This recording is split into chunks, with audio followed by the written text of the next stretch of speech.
أخنوش قتل الشعب المغربي. حكومته التماطل وطول انتظاره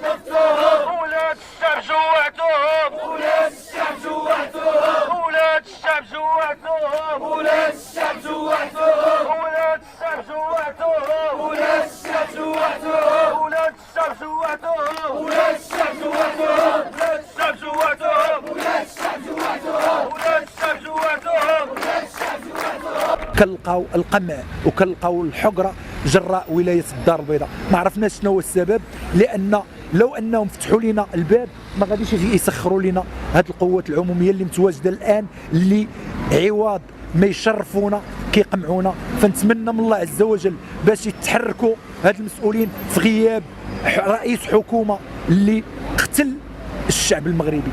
أخنوش قتل الشعب المغربي بدون حتى شي حاجه جميله. وما عرفتش انا واش أخنوش شرا المغرب كامل، حتى واحد ما خلاوه يدوي. وعيب وعار البرلمان حتى واحد ما قدر يتكلم.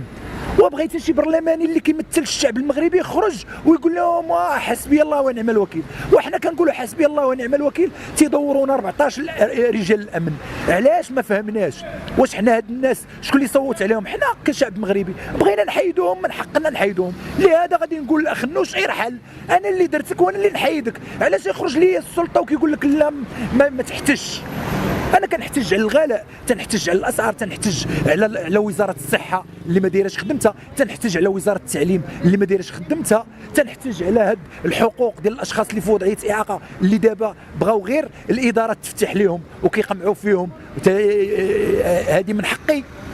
وراه ما فهمناش هاد البلاد هذه كيفاش تتسير. واش بغاو النهب وبغاو السرقه وبغاو تشجيع الفساد وتشجيع الروتين اليومي باش كل شيء يخرج للفساد؟